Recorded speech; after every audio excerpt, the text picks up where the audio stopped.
Assalamualaikum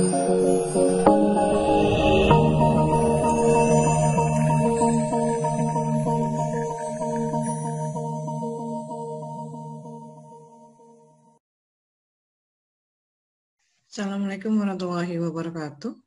Jumpa kembali di channel saya di Lili Indasari, mata kuliah IMK, Interaksi Manusia dan Komputer. Saat ini saya akan menjelaskan materi IMK tentang pertemuan 13 yang akan membahas tentang pewarnaan dan error message design. Pengaturan warna. Di dalam suatu merancang user interface, pengaturan warna sangatlah penting bagi user yang menggunakan aplikasi tersebut. Karena warna merupakan hasil dari cahaya, di mana cahaya merupakan perwujudan dari spektrum elektromagnetik. Pewarnaan sangat berpengaruh besar di dalam implementasi di lapangannya, sehingga user bisa menggunakan aplikasi tersebut dengan nyaman dan pastinya tidak terlalu merusak mata. Ada beberapa hal di dalam pengaturan pewarnaan untuk mendesain atau membuat rancangan interface. Pemakaian kombinasi warna harus disesuaikan, harus serasi dengan tampilan objek yang lebih menarik. Seseorang itu biasanya kalau dia keadaan normal, orang itu bisa melihat sekitar 128 warna dan bisa membedakannya. Banyak warna satu dibedakan dengan warna yang lain pada tingkat sensitivitas mata seseorang. Penggunaan warna akan sangat berpengaruh besar dengan tampilan grafis atau user interface yang nantinya akan digunakan oleh si user. Ada beberapa warna terbentuk dari hue atau corak, intensity atau intensitas, dan saturation atau kejenuhan atau jumlah putih pada warna. Warna yang terbentuk tadi, hue, merupakan adalah macam-macam corak yang berbeda. Sehingga semakin tinggi nilai suatu corak, maka akan semakin cerah dan jelas warna yang ditampilkannya. Pewarnaan ini ya bukan hanya di dalam seni lukis, seni rupa, tetapi di dalam mendesain aplikasi, mendesain suatu rancangan layar, mendesain user interface, warna ini akan sangat berpengaruh. Misal, Anda memberikan warna yang terlalu nyentrik, misalnya merah yang mencelang gitu ya, dengan dicampur warna kuning. Itu nantinya akan mengganggu intensitas dari mata seseorang. Intensitas di sini merupakan kecerahan dari suatu warna. Jadi biasanya seseorang ini harus bisa memadukan warna-warna apa saja sehingga nanti tampilan warna itu bisa serasi, sejalan, dan selaras dengan user interface yang akan dibuat.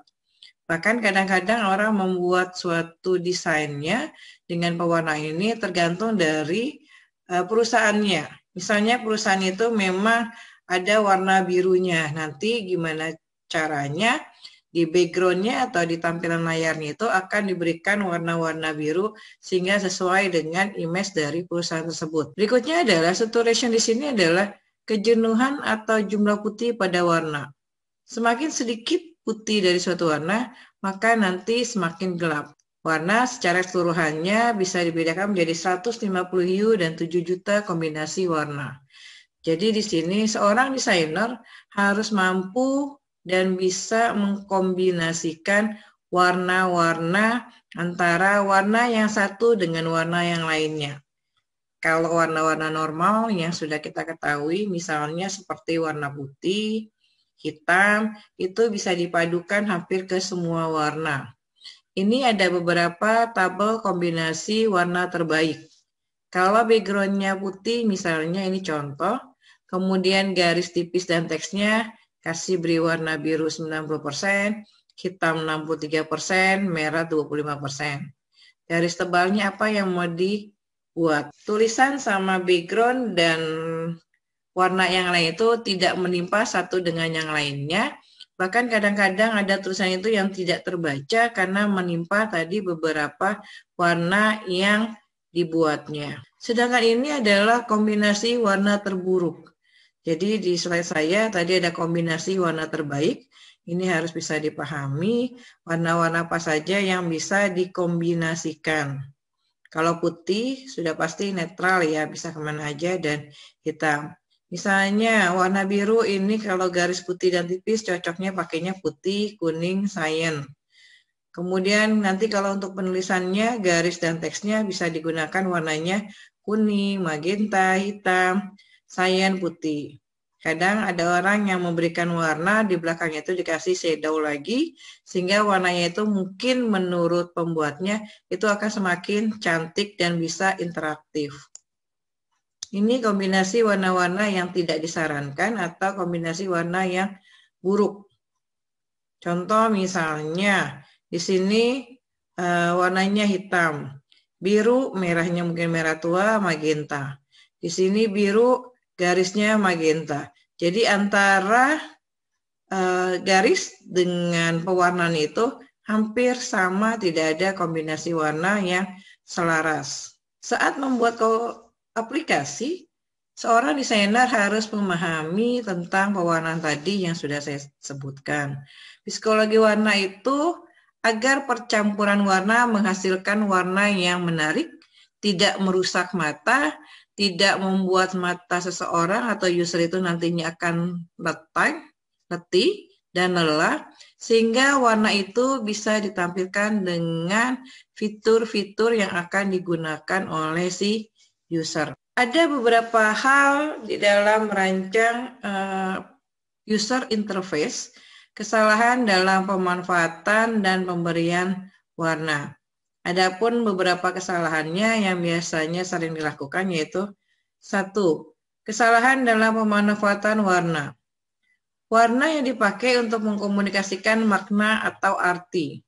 Jadi seseorang tadi disebutkan bahwa seorang desainer harus mampu mengetahui psikologi tentang warna. Karena biasanya persepsi orang terhadap warna itu akan berbeda-beda. Contoh misalnya, di dalam suatu tampilan, terlalu banyak memberikan warna. Misalnya dia memberikan warna varian sebanyak 7, tetapi tidak dikombin dengan baik.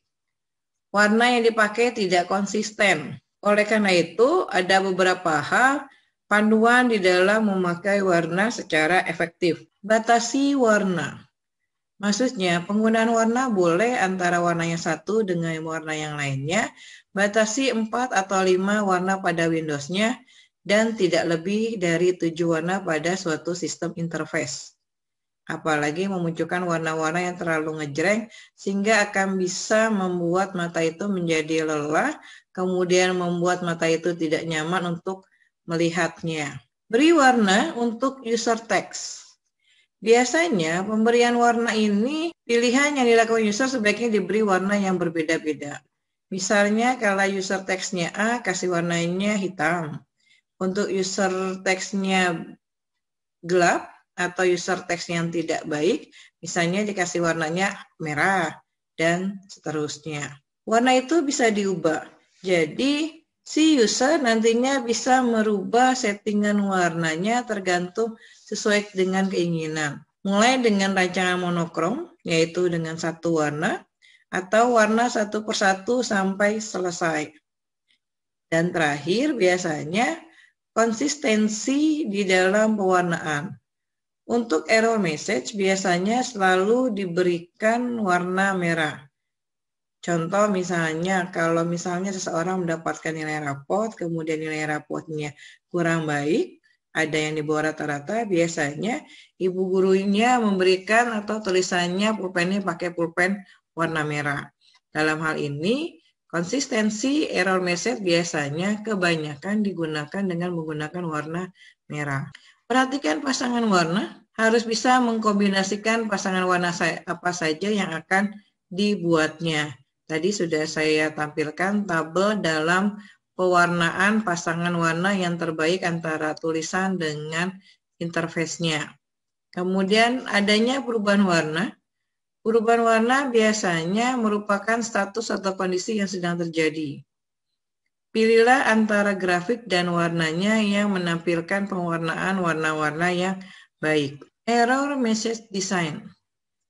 Error message design adalah suatu tampilan pesan di dalam suatu interface atau desain yang memberikan kode atau memberikan pesan bahwa ada kesalahan yang dilakukan oleh si user. Hal ini biasanya akan memberikan kesan pertama dari sebuah sistem. Karena biasanya seorang user, dia akan bekerja dengan terminal atau user interface yang biasa dia gunakan. Kemudian kesalahan itu biasanya langsung bisa menampilkan error. Contoh yang paling sederhana sekali, misalnya saya yakin teman-teman sudah pernah menarik duit dari ATM. Kadang-kadang begitu kita mau narik, kita lupa untuk tidak mengecek saldo. Tiba-tiba narik, sedangkan saldonya lupa tinggal sisa berapa. Biasanya di tampilan layar di ATM itu ada keterangan, mohon maaf, saldo Anda tidak mencukupi. Berarti pesan error tersebut bukan terjadi misalnya karena kesalahan di dalam transaksi, tetapi mungkin karena dananya atau uang yang diambilnya tidak sesuai dengan saldo yang tersedia. Jadi di tampilan layarnya biasanya dia muncul, misalnya saldo Anda sebenarnya tinggal 300.000, tapi tiba-tiba Anda mau nariknya 400.000. Sudah pasti tidak akan sesuai sehingga dia tampil error message-nya, saldo tidak mencukupi. Itulah maksudnya error message design dalam hal ini. Pertimbangan tingkat kemampuan user dilihat dari penulisan, kemudian berpengalaman, dan mahir. Beberapa error message design yang harus diperhatikan di dalam membuat error message design. 1, cukup sopan, maksudnya menggunakan bahasa yang baik, kemudian ringkas, tidak bertele-tele. Kayak tadi kan sudah jelas gitu ya, saldo Anda tidak mencukupi. Konsistensi, mempunyai pola yang jelas, dan konstruktif. Di dalam konstruktif, di sini dijelaskan dalam hal menjelaskan apa kesalahan yang terjadi. Atau misalnya contoh lain, begitu Anda pertama kali masukin ATM, Anda lupa PIN. Habis itu ada error message, biasanya tampilkan incorrect PIN. Maksudnya PIN yang Anda masukkan salah. Ada yang pakai bahasa Inggris, ada yang menggunakan bahasa Indonesia. Sejauh mungkin dapat memberitahukan bagaimana harus dilakukan suatu perbaikan terhadap user. Jadi begitu ada tampil error message, tetapi ada solusi yang harus diberikan dari error message tersebut. Kemudian dapat membimbing menggali situasi error yang terjadi.